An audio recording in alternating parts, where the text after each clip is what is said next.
with a release address and more. This is Pro Wrestling Central. My name is John, and you're watching the Wrestling Report.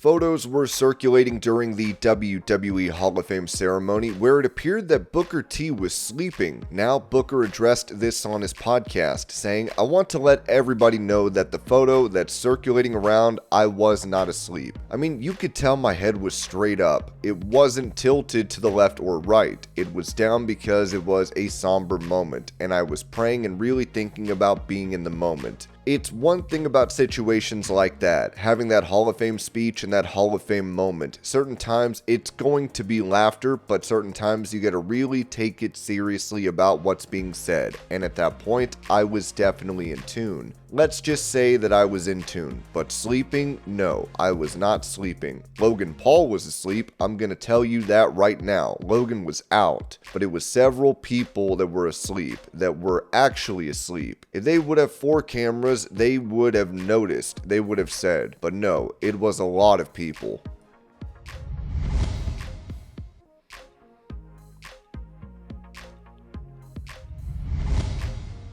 There was a fake report going around that Alberto Del Rio could be released from AAA given the acquisition by WWE, as Ringside News said. Ringside News can now confirm that the report about AAA releasing Alberto Del Rio originated from a parody account on Twitter posing as a wrestling news source. The tweet falsely credited Fightful for the information, leading many fans to believe it was legitimate. However, Fightful never reported this, and the claim is entirely fabricated.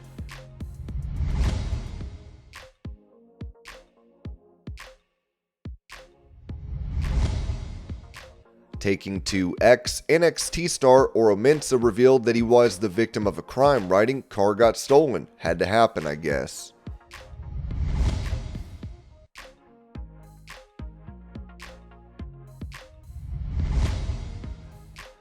Giving his thoughts on Bron Breakker, The Rock said this on the Pat McAfee show. "Bron Breakker, I love what he's doing lately. I feel like he's shown out and shown up. There is this maturation process when you come into the world of WWE. Bron has been put in these positions where he has risen to the occasion. He looks like $1 million. He's believable. He's legitimate, and he comes from a hell of a bloodline in the Steiner family. I was happy to see him align with Seth Rollins and Paul Heyman and the way it went down."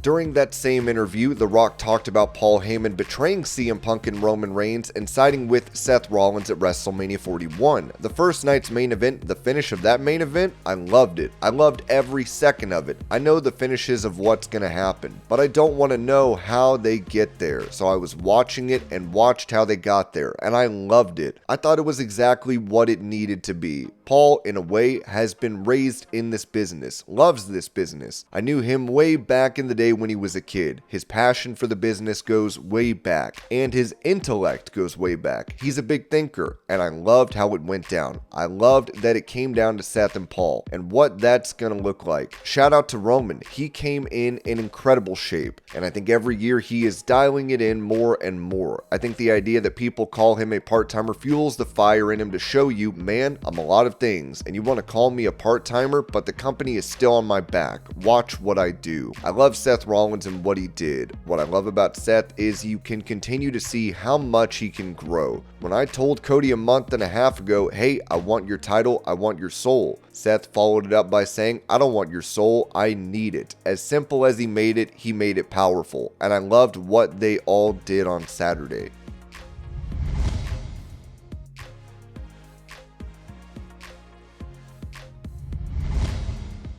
When it comes to an NXT star heading to Raw or SmackDown, Ringside News noted that another name from NXT may be headed for the big leagues, and this time it's the Don himself. According to Corey Hayes of Body Slam, Tony D'Angelo has been thrown around as a potential call-up to WWE's main roster. This report follows earlier rumblings that Trick Williams and Lola Vice are already in the conversation for Raw or SmackDown, but now D'Angelo has officially entered the mix.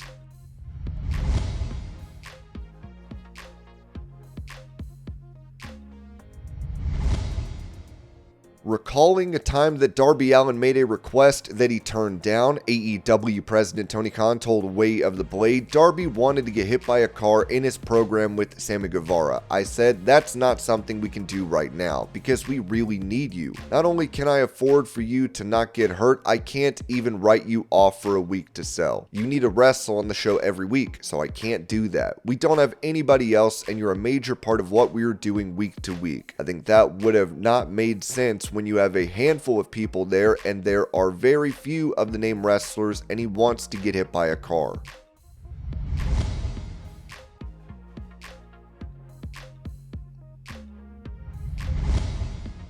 Touching on details on Rusev's WWE deal, Ringside News wrote that Rusev signed a contract with WWE earlier this year, and so it was simply a matter of time before he returned for good. He finally came back during the April 21st edition of Monday Night Raw, and now the length of his current contract has been revealed. According to a report by Deadline, Rusev has signed a 2-year deal with WWE, and so fans can expect to see him regularly appear on WWE television for the next 2 years, and they couldn't be happier about this fact. According to PW Insider, many talents in WWE were happy to have Rusev back in the fold, and it's clear this return wasn't a last-minute call. WWE sources claim the company intends to have Rusev back in the mix in a major way.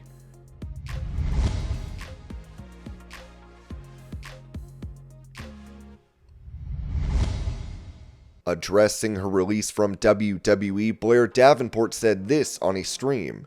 Because I was part of a big release, I think it was just budget cuts to really make up their contracts, so I don't have any negative feelings or anything like that. It's just the job, isn't it? It's the business, so it's just the way it goes, really. But I'm excited for what's coming in the future. I'm excited to kind of get back to my roots a bit and do my own thing again, because I did love doing stuff in Japan. I love doing stuff all over the UK, and obviously I'm excited to actually do the indies in America, because I've never actually really done the indies here at all. So yes, I'm excited for the future. Oh, don't be upset for me. It was fine. It's fine. It's just this job, isn't it? It's the way it goes, you know. But I'm really happy for all of my friends who are still there. Obviously, Lyra, she's one of my best friends. Just had a massive WrestleMania moment, and she's only been in the company or on main roster as I was, so that's huge for her. Same with Tiffany. Really happy for Tiffany that she's getting a big spotlight. And then I'm excited for people like Roxanne, Cora, all those up and coming girls who are very obviously gonna get called up any day now. So, and Julia, of course. Julia's my drinking buddy. So I'm very excited to also see how well my friends do, and Piper as well. Piper was my road trip buddy. So Piper, Billy Piper. Piper, not Billy Piper. But yes, so I'm excited for the future. You guys will definitely still see me wrestling somewhere or other. So yes, don't worry. I'm not going to disappear forever. And this was your pro wrestling news update. I hope you're all having a great day. Thank you so much for watching, and I will see y'all later.